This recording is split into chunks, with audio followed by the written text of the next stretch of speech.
Hi guys, welcome to my channel. I am Jordan, also more commonly known as the Rugby League blogger. That's probably where you know me from on Twitter. If not, welcome to the YouTube channel. I do blogs and Twitter all about Rugby League. Now this is my first video, so bear with me. It's probably going to be pretty terrible. I don't have a clue what I'm doing, to be honest, but we'll see how it goes. So basically the video today is going to be one player to watch out for from every Super League club in 2023. Obviously the season's just under a week away now, and all the promo and all that is already out, and it's quite exciting. So I thought, what better way to start off a YouTube channel than with this video. So without further ado, we'll kick it off with Catalan Dragons. I have chosen Adam Keighran. I think that's how you pronounce it. I'm not too sure. Obviously, he's Australian, a new signing for the Dragons, so I haven't heard his name in commentary before. A bit about him, though. He's played 26 NRL games, has Adam Keighran. 17 of them coming for the Sydney Roosters. And obviously, Sydney Roosters are one of the better sides. That came out wrong. One of the better sides that do fight more towards the top of the NRL. So obviously quite impressive. 70 games, I think that was across the last 2 years, 2021 and 2022 that he was there.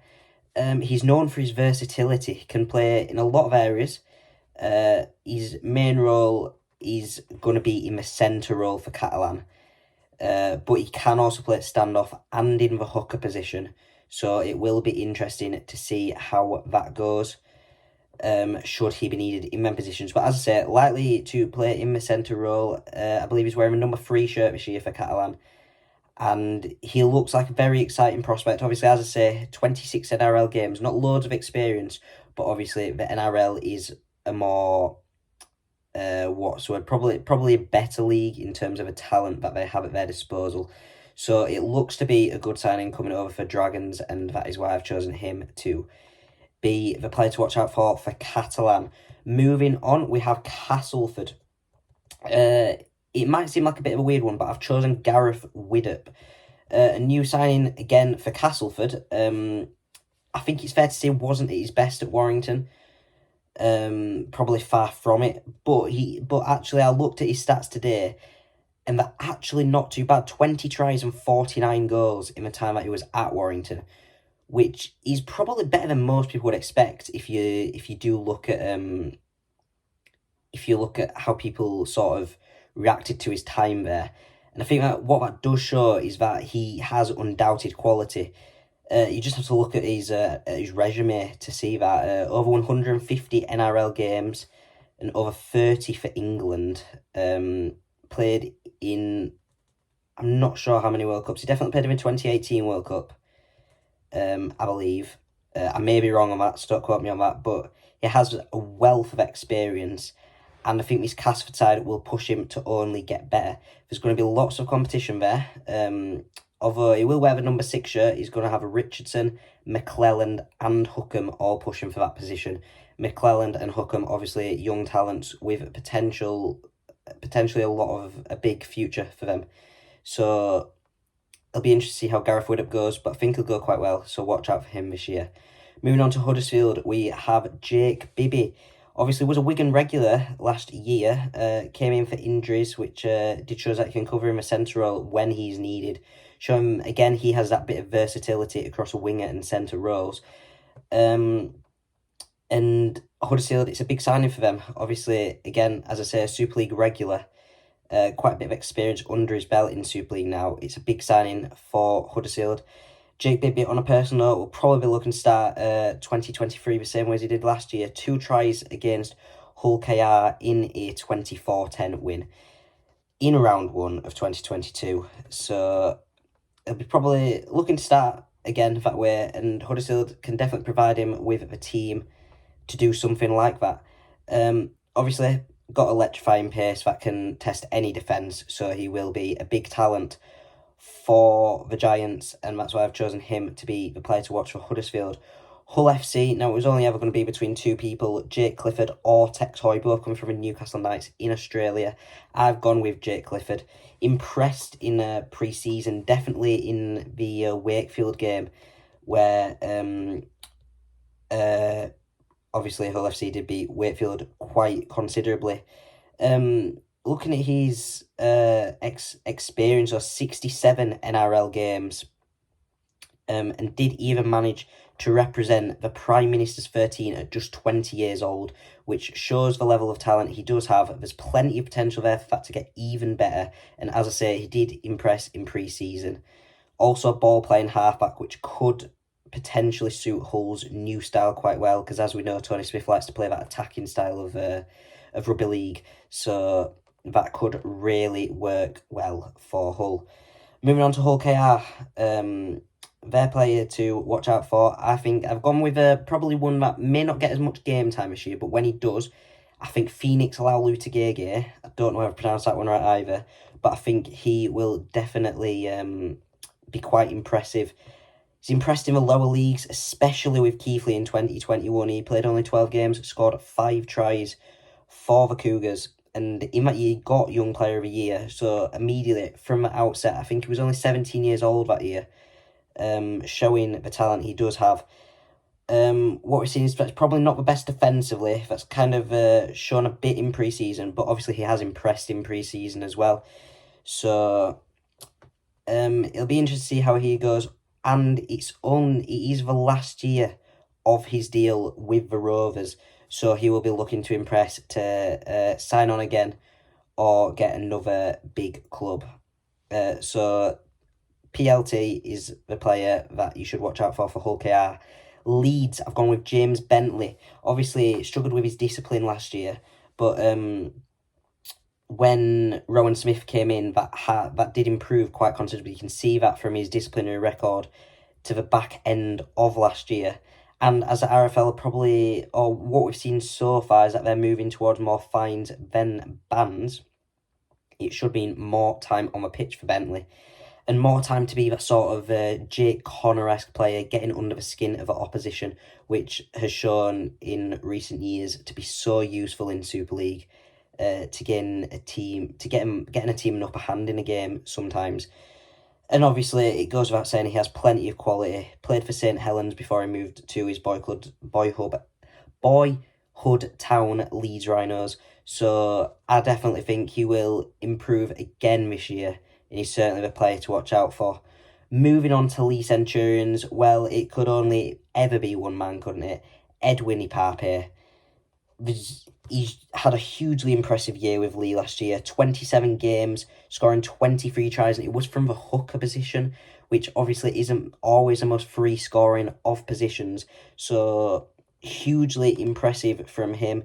He's followed it up with another huge performance in the World Cup for Papua New Guinea, and highlighted his skill and particularly his pace, and that transition to turn defence into attack in a flick of a switch. He got to show that on the world stage, and that's projected his name further than England, and he will just have a brilliant year this year. I don't think there's anyone doubting that he won't have a brilliant year this year. So he is definitely the man to watch for Leigh. For Salford, I've gone with Ellis Longstaff. Warrington didn't let him go back to Hull, obviously was on loan there in the latter end of last year when Hull FC had their injury crisis. 10 games he ended up playing for the Black and Whites, which time he scored 6 tries, which is obviously quite impressive for a second row, and he started on his debut as he meant to go on. 2 tries against Hull KR at Magic Weekend in a 34-28 win for the Black and Whites. So, a huge impressive spell at Hull FC, which got him a call up to the England Knights. And now he's on loan once again at the Salford Red Devils, and will be looking to continue that fine form and continue to impress, and potentially break into that Warrington team next year, or potentially at the end of this year if injuries could result in a recall of his loan, or whether Warrington just want to recall him from his loan. He has a lot of potential there, and I'm pretty sure he will use that this year, or show that, should I say, this year. Moving on to St Helens, we've got Lewis Dodd. Now, it's always difficult to pick someone who's a standout from St Helens. Their whole team is obviously full of quality, as we know. that's the reason we've got 4 on bounce and could do 5. But I'm not going to say my thoughts on that yet. That'll be in another video. But Lewis Dodd spent most of his career, I think all of his professional career actually, at Saints. Went to the Saints Academy from his boyhood club in 2017. Made his debut in 2020 and played in the 2021 Super League Grand Final against Catalans. Brilliant. My bad, apologies. It was a great game, that one. And he had a brilliant start to 2022 as well. However, it didn't last long. He did get that season-ending injury on Good Friday, as we know. But on the whole, he's got 13 tries in 34 games and has the responsibility of wearing the number 7 shirt once again. And another ball-playing halfback like Hull FC's Jake Clifford could be very useful and is a good asset to have in Super League, definitely. So I think he'll continue his fine form that he was in before his injury, and he's certainly someone to look out for this year. Wakefield, I've gone with their only signing for this season, Kevin Proctor. Obviously signed from the NRL, but he was sacked from the NRL for vaping at the Gold Coast Titans. Which obviously had some controversy around it. Some people agreeing, some people not. But he did, I think it was probably a prompt for him to move to Super League now. But that's not to say his NRL career wasn't brilliant. Obviously 282 NRL games, 25 internationals, and he has undoubtedly become something of a star and has been on the world stage for quite some time. The question is, does he still have it? Australians who watch NRL week in, week out, not saying he does. They think he's past it. But most British people are saying that he does still have it. It'll be interesting to see how he goes. I think in a Wakefield side which need someone like Proctor, I think he will stand out and he will be very good for them. And therefore you should watch out for him this year. Warrington, we have Matty Nicholson. He's only 19 years old and he's already got the number 12 shirt for Warrington. Burst onto the scene in 2021 with 2 tries in his debut for Wigan, and the only game he actually played for Wigan before going on loan to Newcastle Thunder in England, not Australia. And then he found himself found himself at Warrington last year and played 7 games, got a try, looked very, very impressive, and resulted in an England Knights call-up. So he, again, lots of potential, and that's probably why he's been rewarded with that number 12 shirt. Do I think he's ready for a number 12 shirt, starting every game, week in, week out, if we base squad numbers off the strongest side? I don't know. We'll have to wait and see. But whether he is, whether he isn't, he should definitely impress and will be a player to watch out for this year.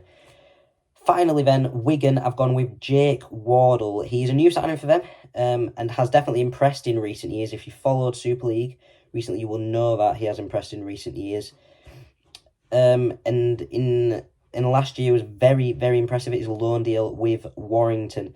Played 11 games there, 6 tries, and that once again resulted in an England call-up for Wardle. Played 1 game for the England first team, scored a try. 2 games for the England first team and scored a try, and then a game with the Knights. He's got loads of potential, looks to be a brilliant signing for the Wigan Warriors, and it's undoubtable that he has a lot of potential to be a star in coming years. Only 24 years old, let's remember. So he's got plenty of time to improve and plenty of time to get better. So that should be a brilliant signing for Wigan, and you should definitely watch out for him. Well, and that rounds up all 12 teams.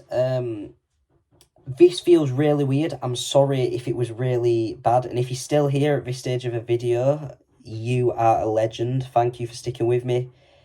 Please give me your thoughts below in the comments and give me any ideas for videos that you might want to see me do in the future. But yeah, thank you for watching. I hope you enjoy the rest of your day or enjoy whatever you're doing.